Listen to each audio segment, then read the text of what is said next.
अरे भाई कर्णोदक में जाकर के राम राम नहीं रहते, कर्णोदक में जाकर के कृष्ण कृष्ण नहीं रहते, और गर्भोदक में कर्णोदक में जाकर के शंकर शंकर नहीं रहते। बोल सच्चे वहां सब एक हैं। ए विभक्तम च भूतेषु विभक्ति में च स्थितम। हम विभक्त दिखाई दे रहे हैं पर एक हैं हम। भूत भद्र वही पैदा करने वाला, वही मारने वाला और वही पालन करता है। तो उन्होंने निर्णय करा शिव अच्छे, यहां शिव का मतलब शंकर समझ लेना। शिव का मतलब ब्रह्म भी होता है, रिक्त भी होता है, पर कई बार शिव बोला जाएगा क्योंकि शास्त्रों में शिव लिखा है। और वो शिव का मतलब शंकर हैं जो रूप ले चुके हैं। वहां शून्य नहीं है, वो शिव नहीं है, ब्रह्म नहीं है, वहां शरीर दे रखा है उन्होंने शंकर का। कि भाई शंकर की नगरी बढ़िया और राम जी की नगरी अकाल वाली, तो वो अपनी नगरी को नहीं बचा पाए, इसलिए राम जी जो है भगवान नहीं है। जैसे ये कह रहे हैं शिव भगवान नहीं है, ये कह रहे हैं नारायण भगवान नहीं है, ब्रह्मा भगवान नहीं है। ऐसे ही कहा भुसुंडी जी क्या कह रहे हैं, क्योंकि वो निर्णय कर रहे हैं उस वाले अकाल से धरती फटी पड़ी है। और यहां मतपंथी क्या कहते हैं, वो कौन से अकाल से करते हैं कि जो मृत्यु को ही ना प्राप्त होए वो अकाल। तो आप हमारे पास आओ, ये तो काल वाले हैं। रामपाल वाले क्या बोलते हैं, कृष्ण जी तो काल है जी, गीता में लिखा है। अकाल और काल समझ में आ गया।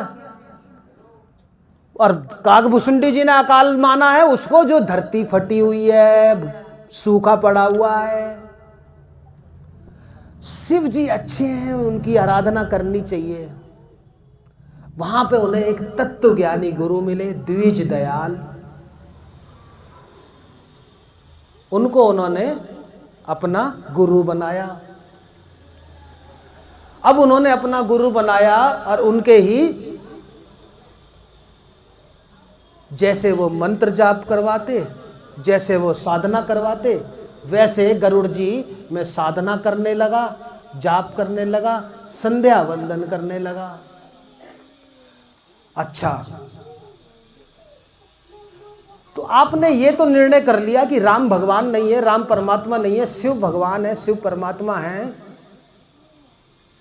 तो आपके तत्वज्ञानी गुरु ने ये नहीं समझाया जो मेरे को भी ज्ञान हुआ कि ये एक ही है। वो तो गरुड़ जी मेरे को बहुत बाद में समझ में आया, जब मेरे को शंकर भगवान ने श्राप दे दिया। एक दिन मैं शिवलिंग पे बैठा हुआ था, शिवलिंग की आराधना कर रहा था, शिवलिंग पे जल चढ़ा रहा था, मेरे गुरु आए। अब मैं तो क्योंकि राम द्रोही हो गया, विष्णु द्रोही हो गया, और जबकि मेरे जो गुरु थे वो ये कहते थे ये एक ही हैं, जो वैष्णव हैं, जो विष्णु हैं वही शंकर हैं, वैष्णा नाम यथा शंभु। हरि का हर सेवक कहूं। हरि और हर, हर माने क्या,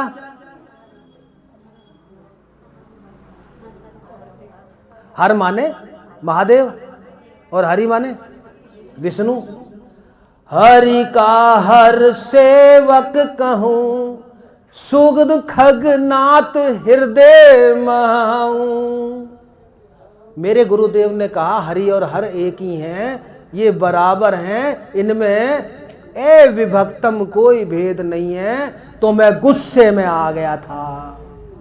वैष्णा नाम यथा शंभु, जो विष्णु है वो ही शिव हैं, जो विष्णु है वो ही शिव है। मेरे गुरु कहा करते थे, मैं उनसे गुस्सा किया करता था। और जहां पे गुरु यानी कि ब्राह्मण दिख जाते थे, द्विज दिख जाते थे, उनसे गुस्सा किया करता था, उनसे भी करता था। और जो वो विष्णु की पूजा, ज्यादातर जो द्विज होते हैं, ब्राह्मण होते हैं, वो किसकी पूजा करते हैं, विष्णु की करते हैं। हरिजन द्विज देखे जरऊं, करहु विष्णु कर द्रोह। और उनसे द्रोह करता था। मेरे जो गुरु थे बड़े कृपालु थे, बहुत नम्र थे, गरुड़ जी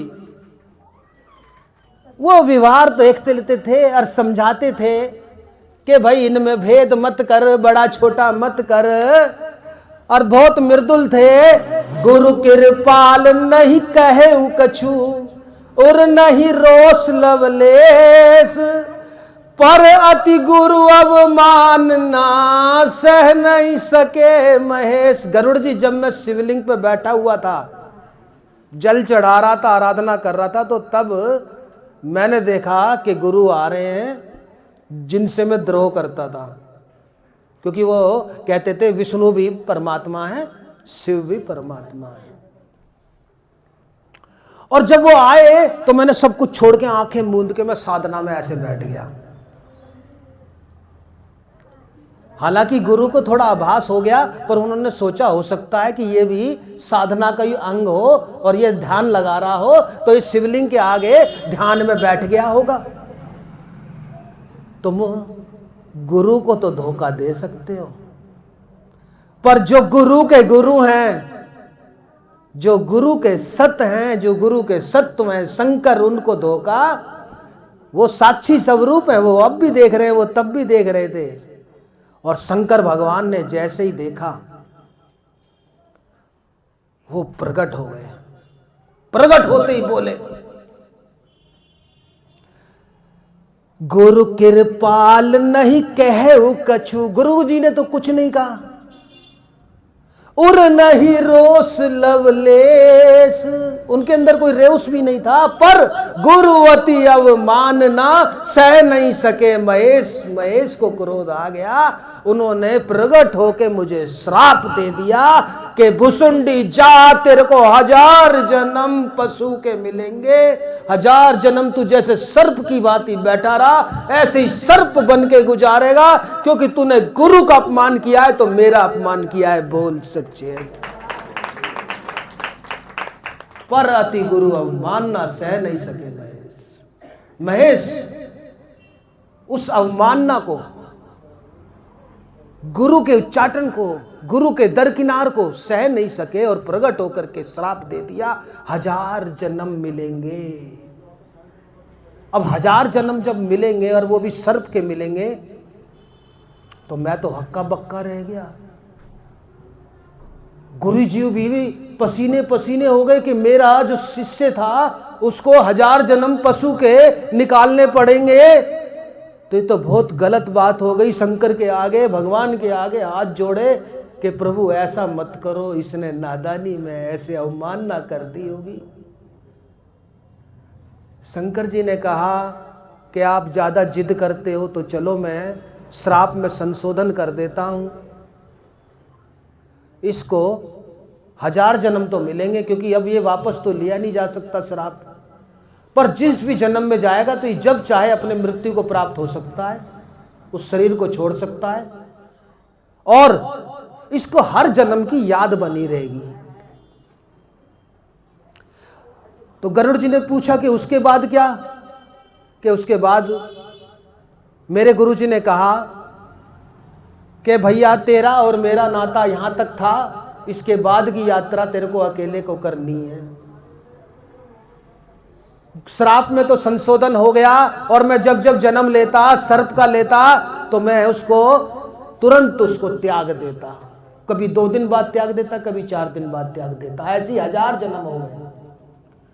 1000 जन्म मैंने त्यागे, और 1000 जन्म के बाद मेरा सर्प योनि के बाद जो जन्म हुआ वो ब्राह्मण कुल में हुआ। भुसुंडी शर्मा होकर के मेरा उसमें लालन पालन किया गया, ब्राह्मण के द्वारा किया गया।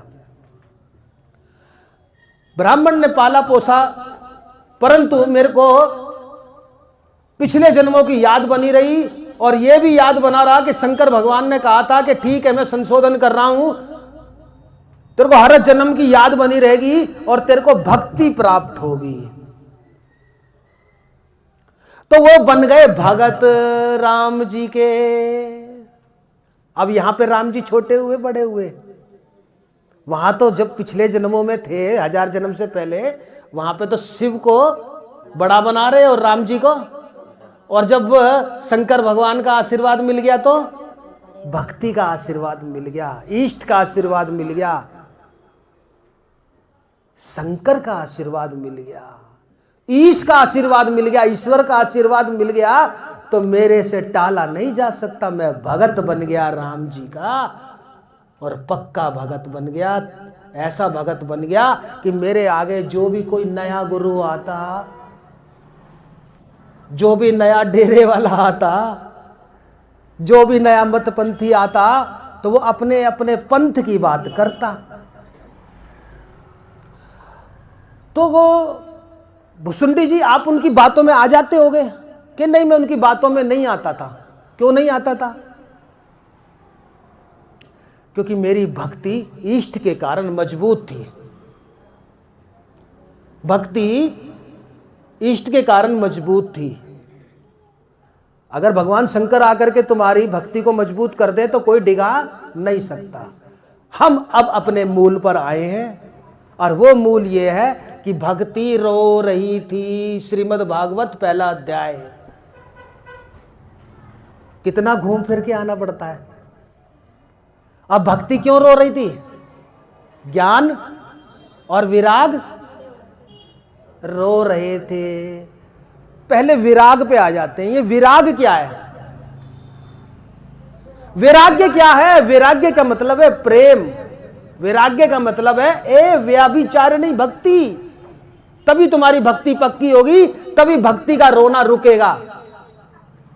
बार बार गीता में कई, ऐसा नहीं एक श्लोक दो श्लोक, कई श्लोकों में कहा है ए व्याभिचारिणी भक्ति वाला बनो। वैरागी वाली भक्ति होनी चाहिए। अब मान के चलो मेरा राग यानी कि मेरा प्रेम फलाने में फलाने में फलाने में, और मैं कहूं मैं राम जी की भक्ति कर रहा हूं, तो वो भक्ति होगी क्या? वैराग होना चाहिए, वैराग्य होना चाहिए। मन फुरना से रहित कर, मन और जनों से और लोगों से और जगह प्रेम जाने से, कि हम अपने पुत्र को प्रेम ना करें, हम अपने बेटी को प्रेम ना करें, हम अपने पिता को प्रेम ना करें। नहीं, अगर भक्ति वाला प्रेम करना है तो पूजा की विधि जाने ना जाने, पूजा में निधि लाए ना लाए, प्रेम ही भक्ति है, प्रेम ही पूजा, प्रेम ही भक्ति है, प्रेम ही पूजा, प्रेम समर्पण मुझको भाए। प्रेम चाहिए, और वो प्रेम तभी होगा जब व्याभिचारिणी भक्ति तथा और जगह से प्रेम हटना चाहिए। अपना कर्तव्य करो, बाप के पुत्र के प्रति जो कर्तव्य है वो निभाओ, भाई का बहन के प्रति जो कर्तव्य है वो निभाओ। वो कर्तव्य है, प्रेम नहीं है। भक्ति का प्रेम अटूट होता है। और जब सब तरफ से प्रेम हट जाता है, अब लवर लवरी वाला प्रेम चल पड़ा, दुखी हैं सब।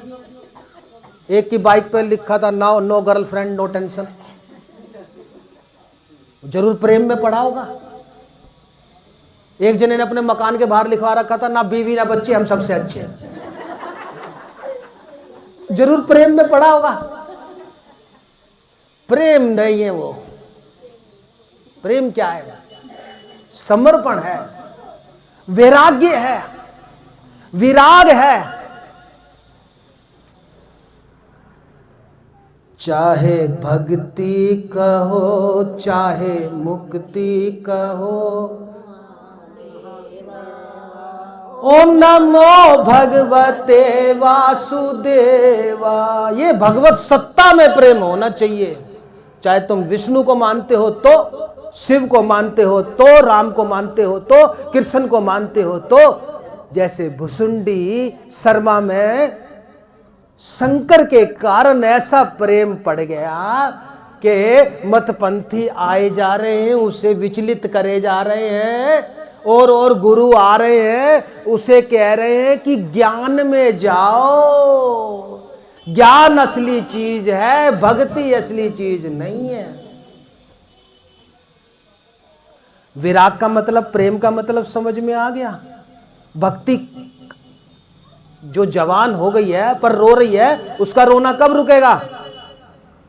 जब विराग होगा, प्रेम होगा, व्याभिचारिणी भक्ति होगी। भुसुंडी शर्मा की तरह। मतपंथी आ रहे हैं, गुरु लोग आ रहे हैं और वो क्या कह रहे हैं? अरे आत्मज्ञान प्राप्त करो, ब्रह्म ज्ञान प्राप्त करो। अरे देखो फलाने शास्त्र में ये किताब लिखी है, शास्त्र ज्ञान प्राप्त करो। अरे शास्त्र ज्ञान प्राप्त करने से कि गुरुजी आप भी तो ज्ञान दे रहे हो, मैं ज्ञान दे रहा हूं भक्ति पक्की करने के लिए। मैं ज्ञान इसलिए नहीं दे रहा कि मेरा मत पंथ चले, तुम अपनी भक्ति तोड़ के फलाने के, ईष्ट के, शिव के, विष्णु के, ब्रह्मा के भक्ति को छोड़ के मेरे पंथ में आ जाओ। मैं ऐसी भक्ति वाला नहीं बना रहा तुम्हें। मैं ज्ञान दे रहा हूं तो ज्ञान इसलिए दे रहा हूं ताकि भक्ति मजबूत हो। तर्क ज्ञान दे रहा हूं, शास्त्र ज्ञान दे रहा हूं तो इसलिए नहीं दे रहा कि ज्ञान मजबूत करो, मैं बल्कि ज्ञान इसलिए दे रहा हूं कि भक्ति मजबूत करो। वो लोग तो कह देंगे ईश्वर नहीं है, नहीं ताली बजानी तो एक साथ सारे बजा। दे रहा हूं बेशक ज्ञान, पर ज्ञान इसलिए दे रहा हूं ताकि भक्ति मजबूत हो, क्योंकि भक्ति आसान है। भगवान ने गीता में कहा है क्लेशो अधिकतर स्तेषाम अव्यक्तासक्त चेतसाम। उस परमात्मा जो अव्यक्त है उसमें चित्त लगाना, उसमें प्रेम करना बड़ा कठिन है। तो शरीर भूत चाहिए, भूत वो वाला भूत नहीं, भूत शरीर, एक मानव शरीर, एक मूर्ति। सर्व योनिषु कौन्तेय मूर्ति संभवंती या, सब जो मूर्ति है तुम भी मूर्ति हो, उसमें प्रेम डले। और जब प्रेम डलेगा तो भक्ति रोएगी या खुश होगी। ऐसे ही मैं जो ज्ञान वाली बात कर रहा हूं, तो ये जो ज्ञान दे रहा हूं तो वह ध्यान कर लो, भक्ति मजबूत करने के लिए दे रहा हूं, ताकि तुम किसी बड़े गुरु के चक्कर में ना पड़ो, बड़े मतपंथी के चक्कर में ना पड़ो, कोई दुकान चलाने वाले के, धर्म के नाम पे दुकान चलाने के चक्कर में। मैं तो ये कहता हूं मुझे भी मत मानो अगर गलत बात कह रहा हूं तो, पर शाश्वत बात, सही बात को मानना पड़ेगा, मानना पड़ेगा। भक्ति मजबूत तभी होगी जब ये वाला ज्ञान आप जान लोगे। ऐसे ही भुसुंडी शर्मा कह रहे हैं मेरे पास एक से एक ज्ञानी आ रहे हैं। कोई कह रहा ज्ञान बड़ी ऊंची चीज है, ज्ञान को जानने के बाद कुछ शेष नहीं रहता, वो ही सर्वोत्तम है, वो ही सर्वोत्तम है। और मैं उनसे कहता था, आंखों में आंसू ला करके मैं उनसे कहता था, भरी लोचन विलो की अवदेशा तब सुनहु निर्गुण उपदेशा। ये जो तुम निर्गुण ब्रह्म की बात करते हो, जो ज्ञान की बात करते हो, मैं तभी सुनूंगा जब मेरे को अवधेशा राम के